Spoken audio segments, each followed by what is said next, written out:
I still remember the sound of the door closing behind her, a sound that sliced through my life and left an emptiness I didn't know could exist. 13 years ago, my wife left, and with her went a part of me I never thought I'd lose. I was left alone with our son, a boy who saw the world in a way I could barely understand, let alone explain.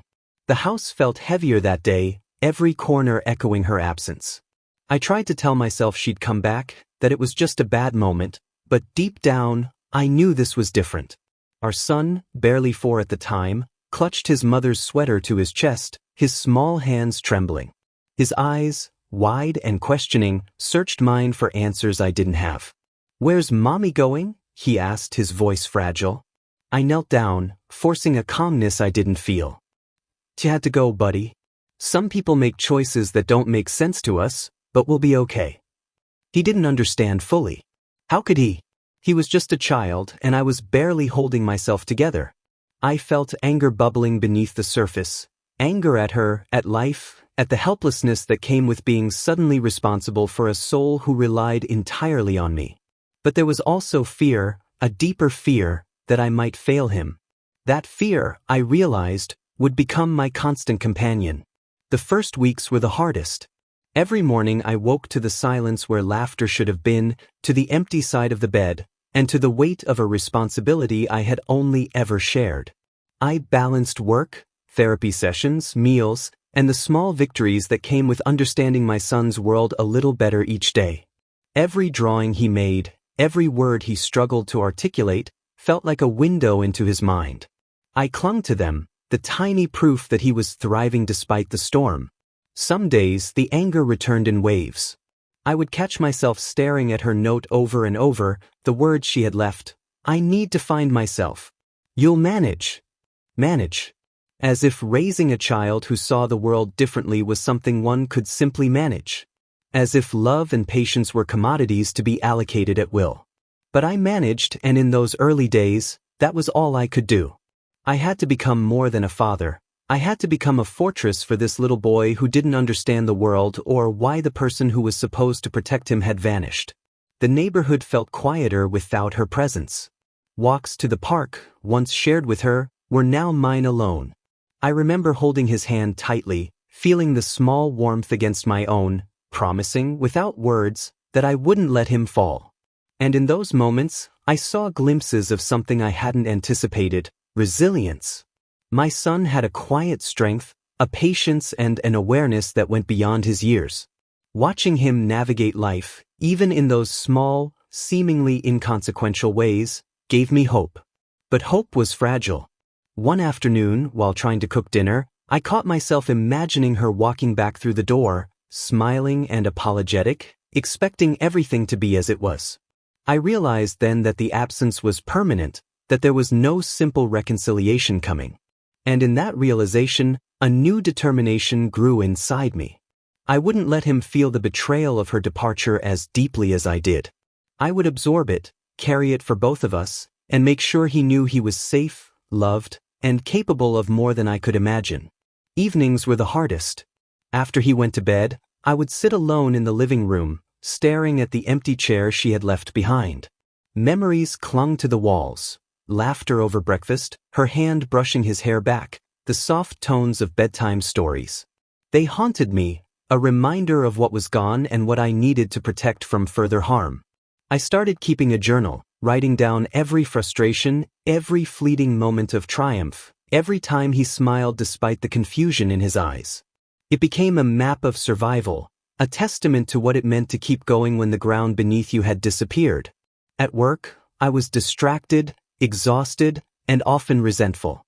Colleagues would comment on my distracted demeanor, unaware of the magnitude of the change in my life. I began staying late, throwing myself into projects as if the work could replace the home I was scrambling to keep afloat. It helped in moments, but at night, when the quiet returned, the weight pressed down even heavier. I was a single parent now, and every misstep felt catastrophic. Yet amidst the chaos, I noticed my son's uniqueness. The way he observed shapes, colors, and textures was astonishing. He drew constantly, lost in his own world, creating art that felt profound even for someone with no artistic background.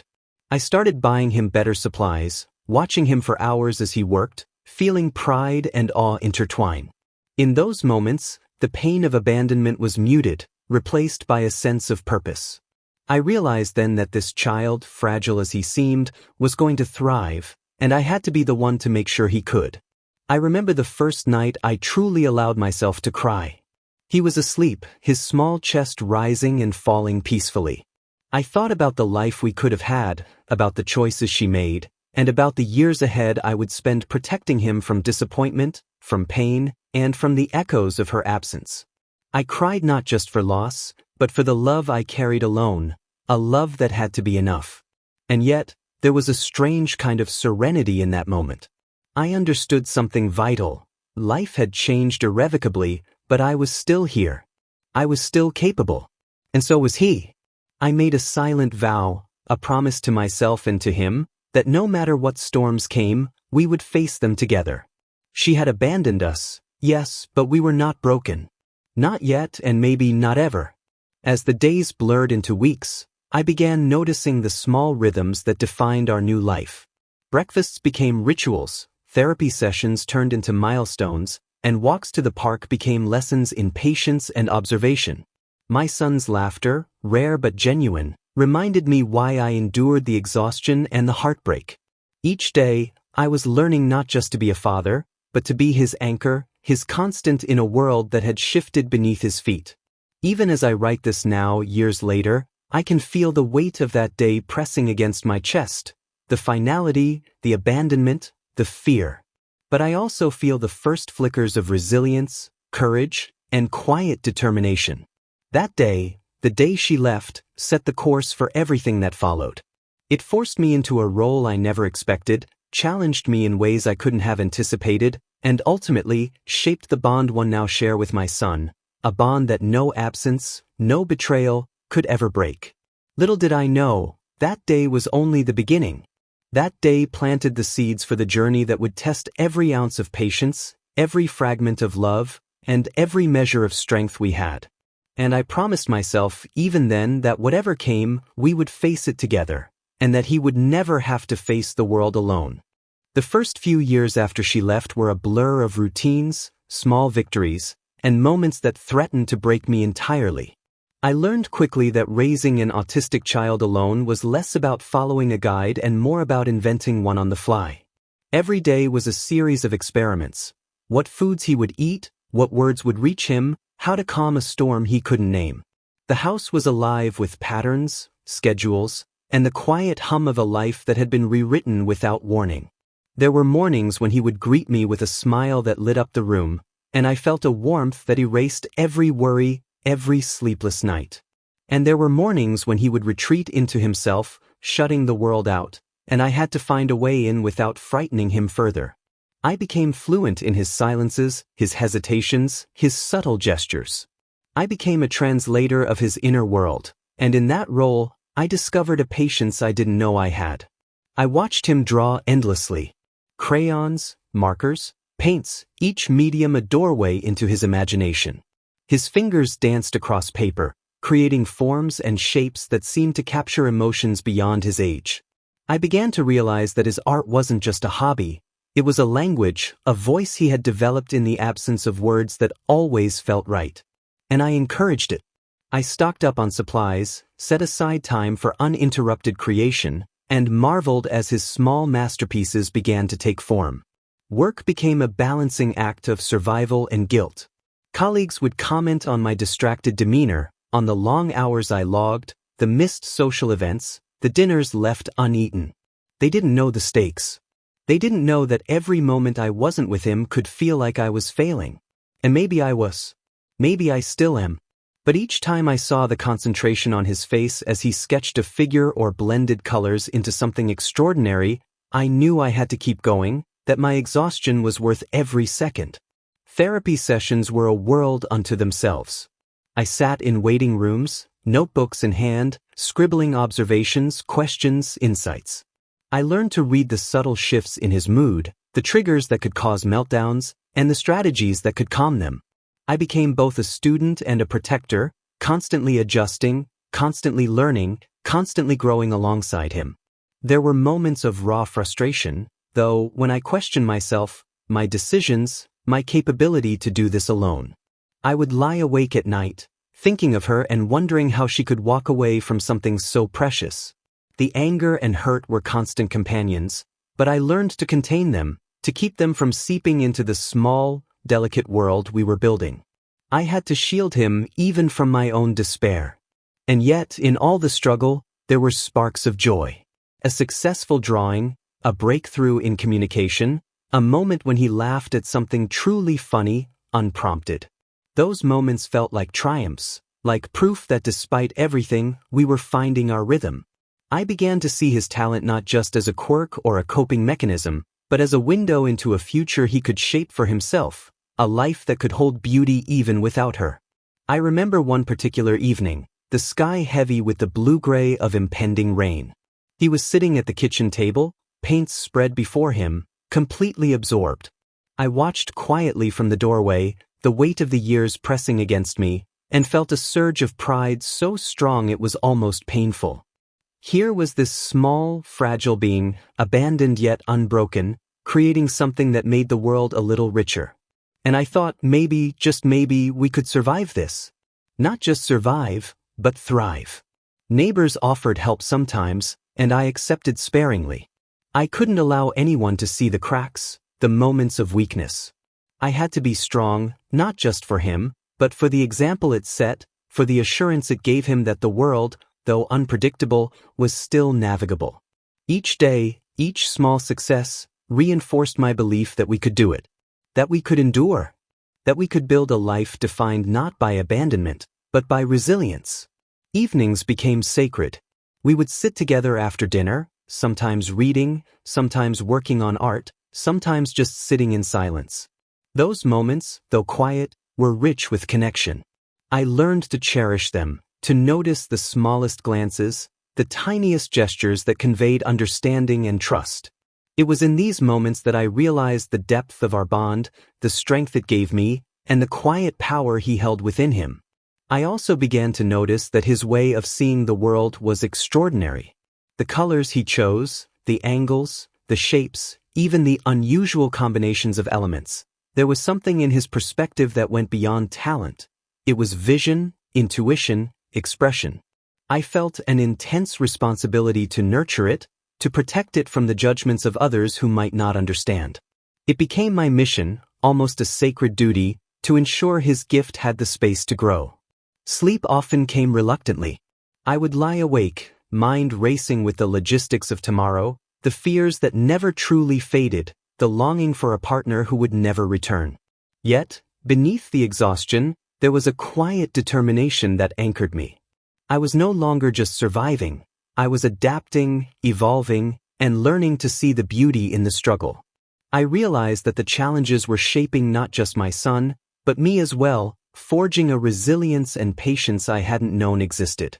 And so, the quiet years passed, each day a mix of struggle, discovery, and triumph.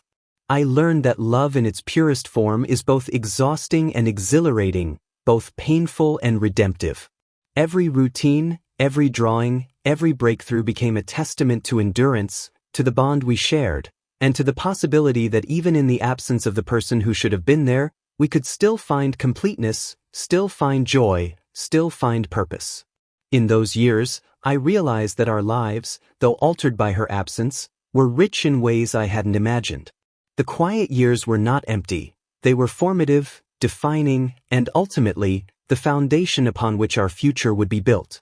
Every day, every small victory, every brushstroke of his artistry was a step toward something greater, a reminder that even in solitude, love could flourish, and resilience could be born from the deepest of losses.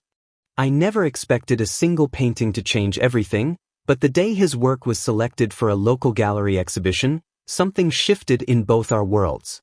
I watched him closely that morning, his small fingers smudged with graphite and paint, eyes focused with an intensity that left me in awe.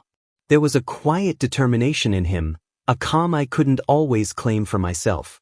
For once, I felt like the chaos of our lives might actually lead to something beautiful. The gallery owner's call came unexpectedly. I remember holding the phone, trying to disguise the tremor in my voice as I listened to words that felt surreal. "We'd like to feature your son's work in our upcoming exhibition." My chest tightened with pride, but also with the weight of fear. Recognition, attention, the world peering in at our fragile sanctuary. How would he handle it? And more selfishly, how would I? He seemed oblivious to the magnitude of the news. He looked up at me, still holding his brush, and smiled. "They like my picture, huh?" There was no arrogance, no expectation, only quiet curiosity. I nodded, swallowing the lump in my throat. "Yes, they do." That evening, we prepared his pieces together. Each brushstroke he added felt purposeful, deliberate, as if he knew the significance even if he couldn't articulate it. I tried not to overstep, to let him own his gift without turning it into a spectacle. This was his triumph, not mine, yet I couldn't help feeling a swell of pride so intense it threatened to overwhelm me. It wasn't just the art, it was the recognition of his existence, his uniqueness, and his resilience. 13 years of navigating abandonment, therapy, and patience culminated in this moment where the world acknowledged his talent. I wanted to scream, to shout to everyone who had doubted us, to the woman who had walked away, to anyone who had ever questioned our worth. But instead I stood quietly, observing, soaking it all in. Then came the first hint of interference. A voice I hadn't heard in years appeared on my phone, hers. The words were careful, measured, as if she had rehearsed them 1,000 times. "I heard about his work," she said softly. "Can we talk?" My heart tightened, a combination of anger, disbelief, and caution. I stared at the phone, weighing 1,000 possible responses. The old me, the part that once hoped for reconciliation, wanted to answer. But I knew better. "No," I said finally, my voice steady. "He doesn't need this. We're doing fine on our own." I didn't tell her about the exhibition, the recognition, the surge of pride.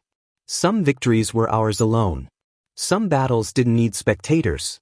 At the gallery, his work hung under bright lights, each painting a testament to his perspective, his patience, his way of translating emotion into color and form. People stopped, studied, whispered.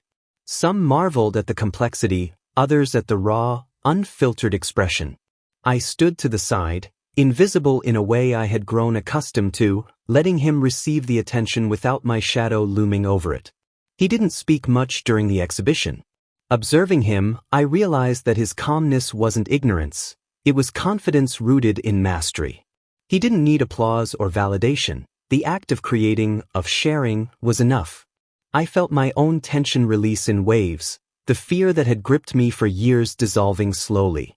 For the first time, I understood that I wasn't just raising a child, I was witnessing an artist coming into his own. Later, as we walked home under the fading light of the city, he carried his portfolio carefully, his face serene. I couldn't resist a small smile. "You did great today," I said quietly.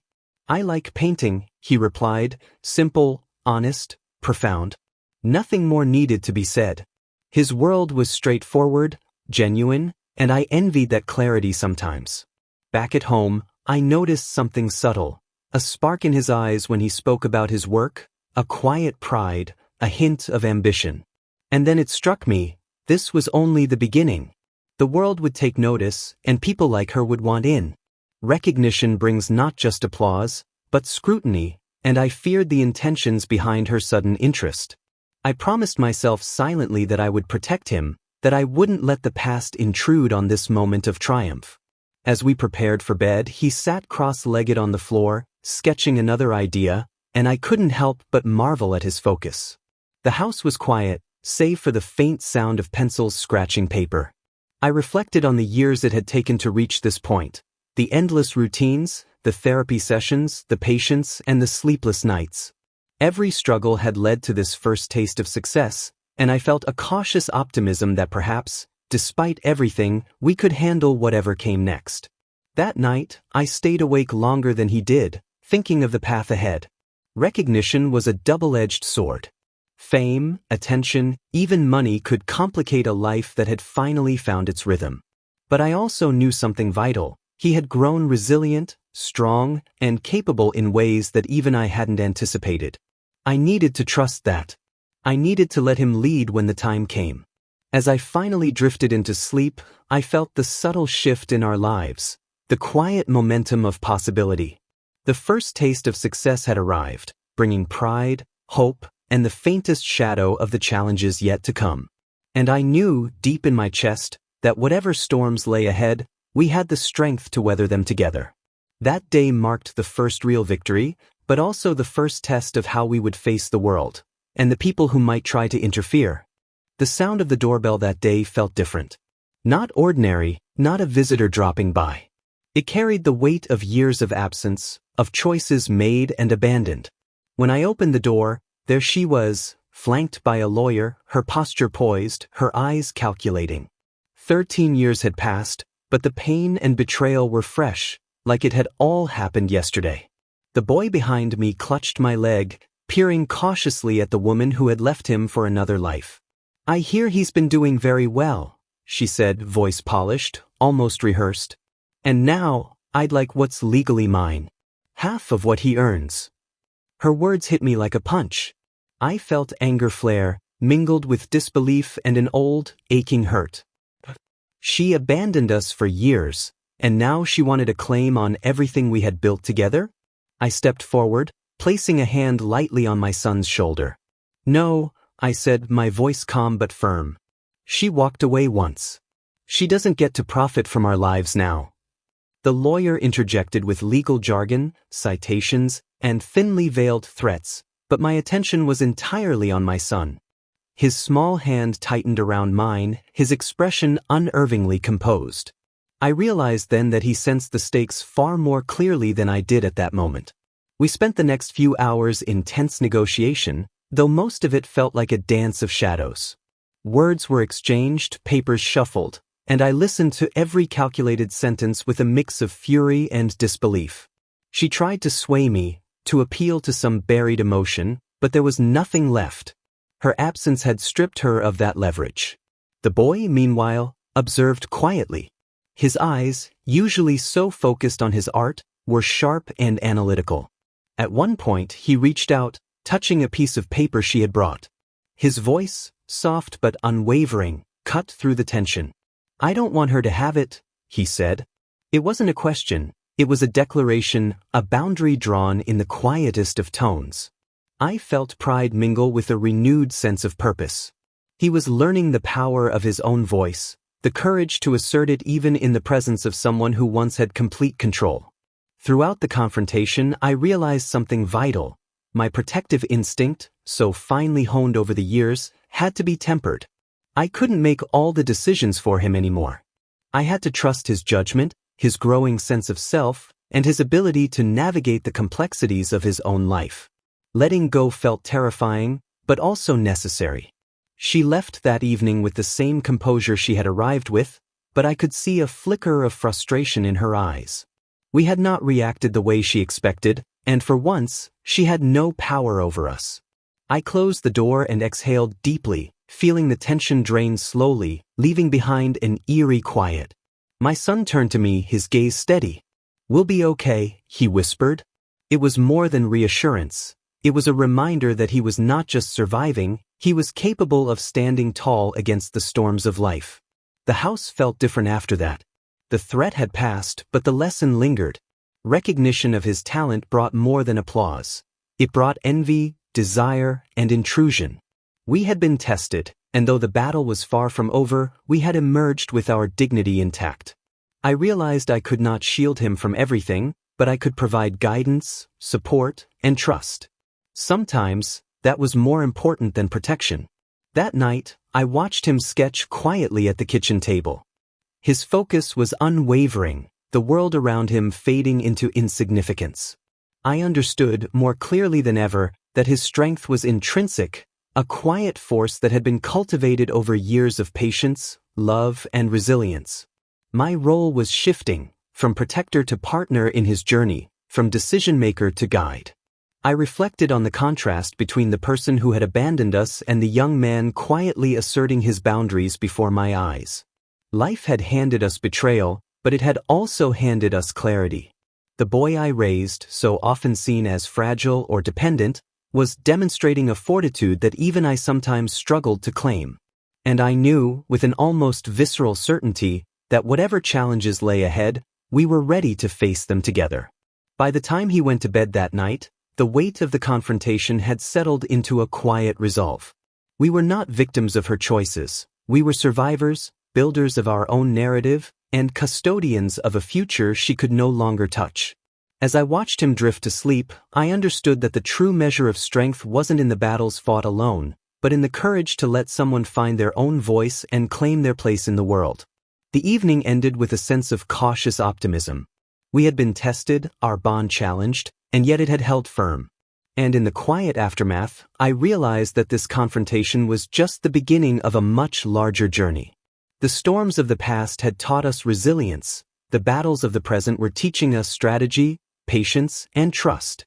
And somewhere in the shadows of tomorrow, I could see the glimmer of the victories yet to come. I had always been the one making the tough calls, deciding what was best, shielding him from a world that had shown us both its harshness. But that day, I realized the boy I had raised, my son, was ready to take the reins. I watched him with a mix of pride, awe, and a twinge of fear as he prepared to confront the person who had abandoned him, the woman who had once walked out of our lives and now sought to take from him what was rightfully his. He sat quietly at the table, his sketches spread before him, each drawing meticulous, precise, almost deliberate in its message. He looked up at me, and for the first time, I saw not a child in need of protection, but a young man ready to assert himself. "Let me handle it," he said softly. His voice was calm, unwavering, and it carried a weight that demanded attention. I swallowed hard, feeling a mixture of relief and fear. Relieved because I knew he was strong, prepared, capable. Fearful because the world was unpredictable, and even the most careful plan could unravel. I nodded, trying to convey both trust and caution, and he rose with quiet determination, sketches clutched in his small hands. The meeting was tense. She arrived, confident, expecting me to intervene, to shield him, to make the decisions for him. But he did not hesitate. He presented his artwork, not just as evidence of talent, but as an expression of his autonomy, his voice, his right to claim the world on his own terms. I watched silently, holding my breath, as he spoke with clarity, emotion, and a quiet authority that belied his years. "This is my work," he said, gesturing to the sketches. "It belongs to me. My father helped me grow, but I earned it. You abandoned me, and you have no claim to it." Her composure faltered, and I saw the first flicker of uncertainty cross her face. She had expected me to fight, to protect, to argue, to act. But this was different. The child she had left behind was now asserting himself, and there was no denying his resolve. I felt a rush of pride that threatened to overwhelm me. All the sleepless nights, all the patience, all the battles I had fought to keep him safe, they had led to this moment. And yet I realized my role was changing. I was no longer the sole decision-maker. I was a guide, a witness, a support. He was claiming his place in the world, and I had to step back and let him. Her lawyer tried to interject, to twist words, to manipulate, but he remained unshaken. Each response was measured, deliberate, and carried the weight of authenticity. It was remarkable to see the way he had absorbed years of patience, observation, and resilience, and transformed it into strength and clarity. I understood then that my greatest achievement as a parent was not sheltering him from the world, but preparing him to face it with confidence. After what felt like hours, the tension finally eased. She left, defeated in ways that didn't require confrontation, her power over us diminished by the quiet authority of a boy she had once underestimated. I exhaled, feeling the relief settle in, mingled with awe at the transformation before my eyes. That night, we sat together, sketching side by side, the world outside muted by the quiet intimacy of our home. He spoke little, but his confidence was palpable. I realized then that our dynamic had shifted irrevocably. I was no longer the only protector. He was learning to protect himself, to assert his boundaries, to claim his own victories. I reflected on the journey that had brought us here. The abandonment, the trials, the sleepless nights, the patience, and the relentless belief that he could thrive despite everything. This was the moment that made all of it worthwhile, the moment that crystallized the lessons I had hoped he would learn without realizing I was learning them too. Strength isn't about dominance.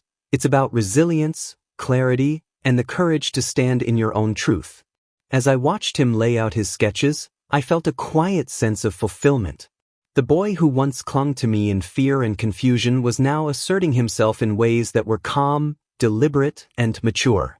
And I understood fully that my job had evolved. I would continue to guide, support, and nurture, but he was ready to lead parts of his own life. That night, I went to bed with a mixture of pride, relief, and cautious optimism. The turning point had arrived, not in confrontation, not in anger, but in the quiet strength of a boy who had learned to trust himself and, in doing so, had taught me to trust him. The road ahead would have challenges, no doubt, but I felt certain that together, we could face them. The future was no longer just my responsibility. It was ours, shared, balanced, and fortified by the bond we had forged through years of love, struggle, and perseverance.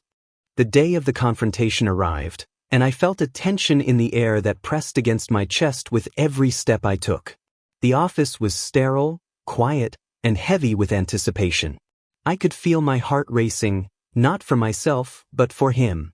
He was seated across from her, calm, composed, sketches and papers laid neatly before him. I realized then that he was ready. Ready to face the person who had abandoned him, ready to claim what was rightfully his, and ready to show us both the depth of his own strength. She entered with that same poised confidence, flanked by her lawyer, expecting to dominate the conversation, to intimidate, to assert control. But he did not flinch. His hands rested lightly on his portfolio, his eyes steady, and his calmness radiated a quiet authority that made her pause ever so slightly. I watched, holding my breath, as the first exchange began. Her lawyer spoke, laying out legal terms, threats, and attempts to sway him with the language of entitlement. But he answered with precision, clarity, and honesty. Not just words, but logic, emotion, and moral conviction. Each point he made was backed by his effort, his creativity, and the understanding that he had grown independent in ways she could neither grasp nor control. "This is mine," he said, gesturing to his artwork. "Because I made it. You abandoned me. You have no right to claim it." His voice was steady, unwavering, and in that moment, I realized that the strength I had worked to nurture in him had fully manifested. She faltered, her composure cracking under the quiet yet undeniable assertion of a young man she had once dismissed. I stayed in the background, observing, my heart swelling with pride. All the years of guiding, protecting, and teaching had led to this moment of autonomous courage. It was more than a legal victory in progress. It was a triumph of resilience, patience, and the indomitable spirit of a boy who had learned to claim his space in the world. Her lawyer attempted to redirect the conversation, to twist words, but he remained unshaken. Each response was measured, deliberate, and carried the quiet authority of earned confidence. I realized then that my greatest accomplishment as a parent wasn't shielding him from harm, it was equipping him with the tools to stand strong on his own. There were moments of tension when I could see the old frustration flicker across her face. She had expected me to intervene, to argue, to make decisions for him. But I remained silent, my faith in him absolute. And slowly, imperceptibly, the balance of power shifted.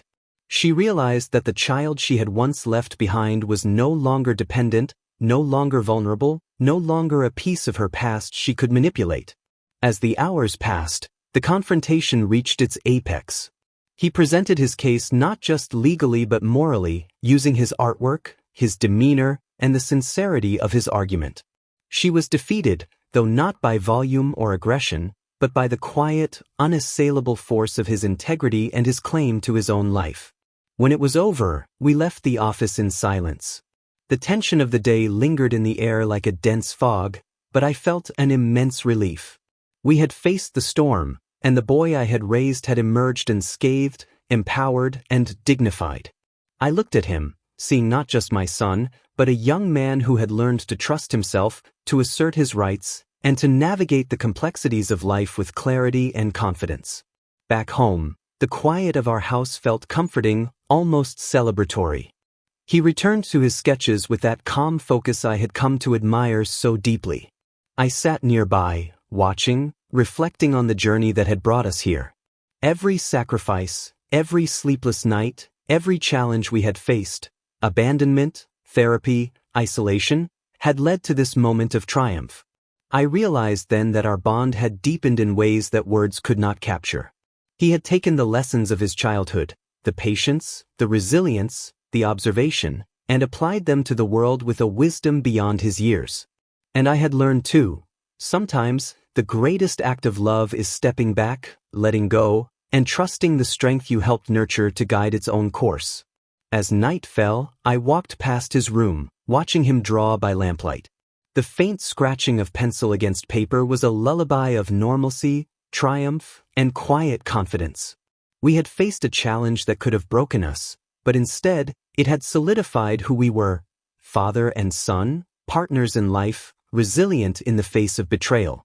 The legal showdown had not just resolved a claim over money or art, it had revealed the depth of character, the autonomy, and the courage that had been growing silently in him all these years. And as I finally closed my eyes that night, I felt a mixture of pride, relief, and cautious optimism. The future would have its challenges, undoubtedly, but we had proven, in no uncertain terms, that together we could face them and emerge stronger. The day we received the final ruling, I felt a mixture of exhaustion and anticipation, my chest tight with emotions I couldn't fully name. Months of tension, negotiation, and quiet preparation had led to this moment. We had fought not just for money or recognition, but for autonomy, dignity, and the assertion of a life that had been threatened by abandonment. And now, the world had recognized what we had always known. The boy who had grown in resilience and talent deserved his space, his art, and his future without interference. I sat beside him, watching as he absorbed the words from the verdict. There was a calm certainty in his eyes, a quiet strength that reflected everything we had worked for together. He nodded, almost imperceptibly, and for the first time, I felt a weight lift from my own shoulders. It wasn't just relief, it was vindication, a reassurance that our journey, with all its struggles and sacrifices, had been worth it. The woman who had abandoned us for another life was left without recourse, her legal avenues exhausted. I thought about the years lost, the absence, the lessons we had learned the hard way. And yet, even as I felt satisfaction, I also felt compassion, or perhaps clarity. She had made her choices, and we had made ours. Her absence had forced us into a life of resilience, focus, and growth, and that had become our strength. Back at home, the air felt lighter, the house filled with a sense of accomplishment and quiet celebration. He returned to his sketches, undistracted, yet radiating pride. I noticed how much he had changed, confidence not born of arrogance, but of self-awareness, skill, and earned recognition. The room was quiet except for the gentle scratching of pencil against paper, a sound that had come to symbolize focus, determination, and mastery. I reflected on the journey, the abandonment, the sleepless nights, the therapy, the patience, and the countless moments where I had questioned my ability to provide everything he needed. And now, standing at the culmination of that struggle, I understood the depth of what we had achieved. Not wealth, not fame, but independence, resilience, and the profound bond between father and son. Our conversations became lighter that evening, not because the battles had ended, but because we had reached a place of understanding and mutual respect. We spoke about art, plans, dreams, and the subtle joys of everyday life. I realized then that victory wasn't just about the legal ruling, it was about the empowerment he had achieved, the assertion of his own voice, and the acknowledgement of his agency in a world that often overlooked those who saw differently. I felt a sense of closure I hadn't expected. The confrontation with her had been inevitable, and in facing it, we had both grown. He had learned to trust himself, and I had learned to trust him. Our lives were no longer defined by absence or fear but by agency, love, and the quiet victories that come from perseverance. That night, I watched him sketch by lamplight, the soft glow illuminating his concentration and focus. I realized that we had reached a turning point, not just legally, but emotionally and personally.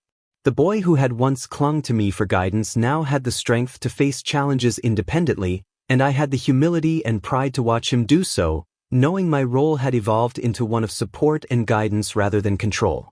As I lay in bed that night, I reflected on the extraordinary journey that had brought us here. The battles we faced had been daunting, yet they had revealed our resilience, our bond, and our capacity for growth. Every sleepless night, every trial, every moment of uncertainty had contributed to a foundation that was unshakable. We had not just survived, we had emerged stronger, wiser, and more united than ever. And so, with a deep exhale and a quiet smile, I understood the true meaning of victory. It was not in the legal outcome alone, but in the empowerment, the self-awareness, and the unwavering bond we had forged. The storms of abandonment and betrayal had tested us, but we had faced them together and emerged victorious. And in that victory, I felt a quiet sense of peace, knowing that no matter what challenges lay ahead, we had the strength, wisdom, and courage to face them side by side. The house felt different that morning. Quiet, warm, and full of possibility. The storm had passed, and in its wake, we discovered a clarity we hadn't known we could possess. The legal battles, the confrontations, the tension that had lingered for so long, all of it had led to this moment of quiet empowerment. We were free, but more importantly, we were whole in a way that had been impossible when she was absent and intrusive alike. I watched him move through the room with ease, his sketches spread across the table, a tangible map of his growth, talent, and determination. He no longer needed constant guidance or protection. He had learned to navigate the world on his own terms, and I had learned to trust him completely. The boy who had once clung to me in fear and uncertainty had become a young man with focus, agency, and confidence. I felt a surge of pride so deep it was almost overwhelming. We spoke quietly that morning, not out of caution, but out of a sense of shared purpose. He described new ideas for his art, places he wanted to explore, and visions he wanted to bring to life. And for the first time, I realized our lives would not be defined by battles past but by the possibilities ahead. Every sleepless night, every struggle, every small victory over the years had built this foundation. Now, we could finally look forward. I reflected on the journey that had brought us here. Abandonment had forced us to grow, patience had become a skill we both mastered, and resilience had become the backbone of our existence. We had endured betrayal, challenges, and uncertainty, yet in facing each obstacle together, we had emerged stronger and more united. The bond we shared was no longer just parent and child. It was a partnership built on mutual respect, trust, and love. The phone rang mid-morning. It was an unexpected call from the gallery, inviting him to showcase his work at a prestigious exhibition abroad. I glanced at him, noting the calm excitement in his eyes. This was more than recognition. It was affirmation that his talent, his effort, and his vision mattered to the world. I smiled, knowing that this opportunity was just the beginning of the life he had earned and deserved. We prepared together, discussing logistics, ideas for his presentation, and plans for the future. He was decisive, focused, and confident, yet he remained humble, a balance that spoke volumes about his character and the environment we had nurtured together. It struck me then that our lives were now guided by choice, opportunity, and intention, not fear or the shadow of abandonment. As evening fell, I found myself sitting alone for a moment, reflecting on how far we had come. From the first day she left, when uncertainty and fear threatened to overwhelm us, to now, when agency, clarity, and empowerment defined our existence, the transformation was profound. We had not only survived, we had thrived, and the future stretched ahead like a blank canvas, ready for our creation. He joined me quietly, sketches in hand, and we shared a small, unspoken understanding. This was our life, our journey, and our victory. No one could take that from us. The lessons of the past, the pain, the patience, the struggles, had become the foundation for the resilience and empowerment that now defined us. That night, as I watched him sleep peacefully, I understood the depth of what we had achieved. We had faced betrayal, legal battles, and the uncertainties of life, yet emerged stronger, united, and confident in our ability to navigate the world together. Our lives were no longer constrained by the absence of another. They were defined by our choices, our efforts, and the bond that had been forged through years of love, struggle, and perseverance. And in that quiet, reflective moment, I felt an overwhelming sense of hope. The storms had passed, the battles were behind us, and a new beginning awaited. Our future was uncharted, full of possibility, and entirely our own. Together, we would continue to grow, create, and thrive. And for the first time in 13 years, I truly believed that the best was yet to come.